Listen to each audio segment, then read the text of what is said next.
All right. Hello, Dr. Browchak. Hello, class. I'm Ryan, and today I'm going to be demoing my final project, which is a program that uses the pre-existing querying feature built into Minecraft servers to output a bunch of relevant server information, such as the server port, the IP address, the message of the day, server version, number of players, plugins, assuming that is applicable, etc. Um, so I guess I can go over how to use the program. So if you're testing my program on a local server, you need to go into the server.properties file and ensure that querying is enabled. I guess I can actually demonstrate that right now. Give me just a moment. All right, there we go. So what you have to do is first, refer to this documentation on how to set up a Minecraft server, but all you got to do is go into the server.properties here. You got to change enable query to true. By default, this is set to false. And then you got to go down and set the query port to the port of your choice. It is by default 25565. And you'll have to ensure that this query port matches what is in the code. And yeah, that's about it. So for all intents and purposes, we're just gonna build the program. And right now the server is currently not running. I'm going to do a demonstration of it without the server running and then with the server running just to show that it works. So we are going to run the program. Oh, that's why. There we go. So now it'll take a user input for an IP address. So for me, since I'm going to be testing this on my local machine, I'm just going to be inputting localhost as what is defined in my server.properties file. If you are testing an actual, like a public server that is available to everyone and that is not running on your own system, you would just input a standard IP address, blah, blah, blah, etc. But again, for me, I will be doing this on as a local host. So we're going to have it run. And since the server is not currently running, it will time out after 15 seconds, and it will just display that the server is either down or does not have querying enabled. Unfortunately, I was having some issues with writing up. There we go. There we go.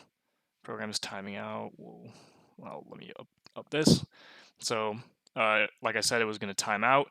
If the program is timing out displaying the server information, then the server is either down or does not have querying enabled. So in this case, the server is down, and as that produces an exit status. However, I was having issues writing a check to ensure that the program made a successful handshake, and then have it time out based on if it fails to establish a proper handshake. So as it currently stands, I have it set to just time out regardless, whether it successfully outputs the information or not. So, yeah, that's that. So let me actually go in back to the server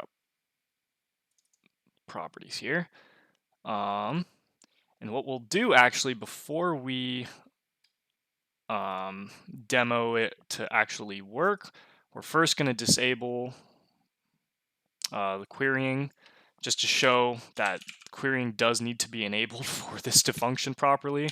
I spent probably 15 hours trying to debug my code during this process, and the only reason my code wasn't working or why my program wasn't working was because I did not bother to check that it was that querying was even enabled. So I'm just waiting for the server program to pop up. There we go.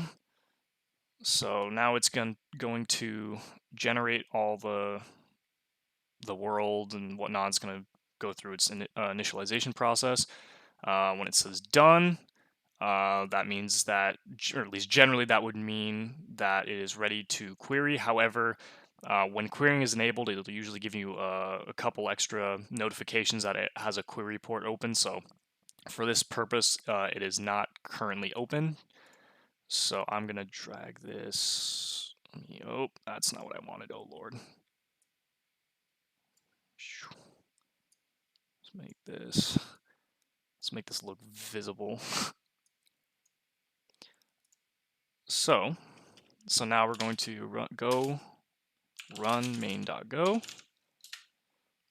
It's going to ask for another IP address. So again, I am running this on my local network, my computer. So now it's going to stay here for 15 seconds. It's trying to query the server, but again, it will time out because the server does not currently have querying enabled.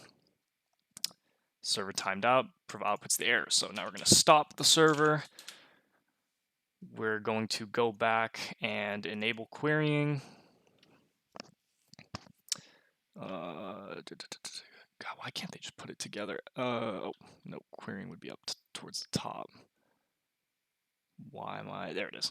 So we change that to true. And this is, like I said, this is all built into the Minecraft server package as it stands. So this program doesn't rely off of any external custom built packages or dependencies. So this can be run on any machine as long as you have the Go compiler installed. It's gonna take a second to restart the server. There we go.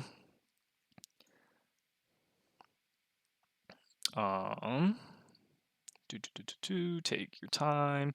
There we go. So see, now it's saying that the thread query listener started and it is running on localhost, on my localhost with a port of 25565, which is by default defined as that in my main function. So if for whatever reason the query port you set on the server.properties does not match up with that, you can just modify that in the code. So now we're going to run this again.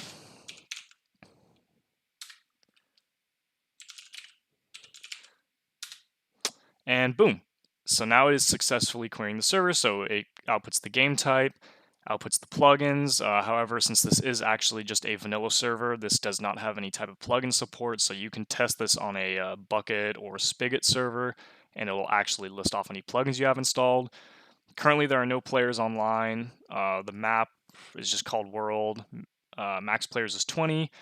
Ports 25565. The host IP is localhost. And the host name for the server, which is kind of the server's message of the day, I just have set to Hi Dr. Browchat. The game ID is Minecraft, and the version is the most recent at 1.18.2. Like I mentioned before, I know it provides this error message when it times out, regardless whether it successfully queries the server or not. But I guess I was just having a ton of issues just writing the check to have it time out based on whether or not it makes a successful handshake. So we can, once it's done, we can run it again just to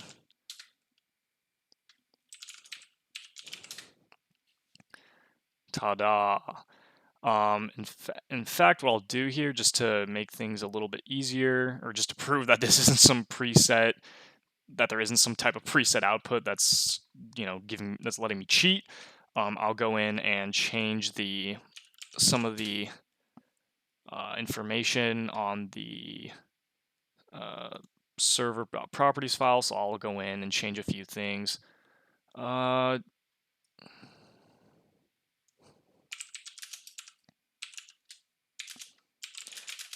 Final project. So this will just be changing the server's message of the day. We're going to change the, let's see, let's change the world name. If I can find that, where is it?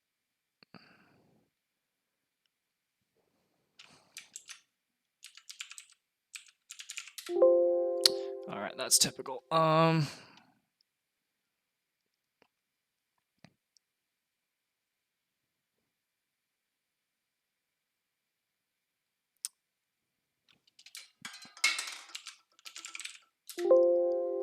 Why is it not? Okay.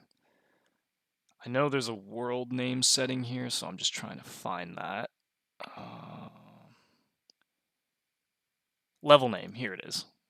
So we'll change this to BHD, BHG, Black Hat Go, world, and we'll save that. We will run the server again. I hope that doesn't break anything. Pretty sure it should be okay, but I'm not entirely certain.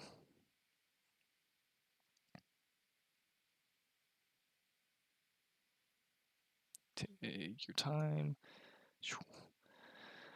Preparing level, Black Hat Go World, so that shows that the changes are now in effect. It's going to take, God, it's probably going to take a minute to actually render the world. Assuming it doesn't break. Yep, there we go. So, yep, it's preparing all the... Oh, this is going to take a minute, isn't it? Love that. I don't know if my mic is picking up my fans, but they are spinning right now.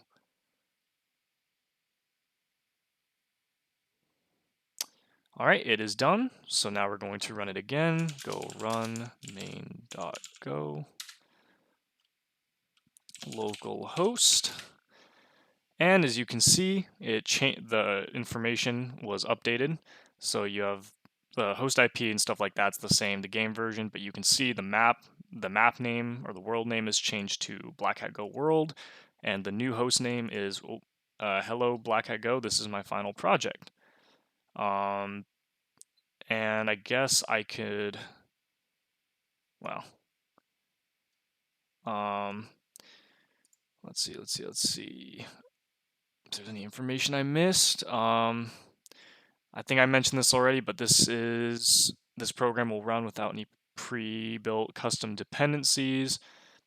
Takes a user input. For testing purposes, I just initially predefined host to localhost. And yeah, actually, I think that's everything that I need to demo, as far as I know. If you have any questions about it or would like to demo this, I will have this on my GitHub repository, which I can just link it into the comments of my video on YouTube. So yeah, I'll be uploading this to YouTube. So if you want to see that, just feel free to look in the comments. I will have this linked on there. If you want to play around with it yourself, just please use discretion, as while there's nothing inherently nefarious about my current code, um, it can be used in tandem with something that is actually more malicious. So please use discretion. If you're going to test this on someone else's server, please make sure you have like explicit permission to do so. If you're just going to test it on your local machine, I don't, get permission from yourself, I guess. But yeah, thank you so much for checking out my demo. And if you have any questions, feel free to hit me up. Thank you.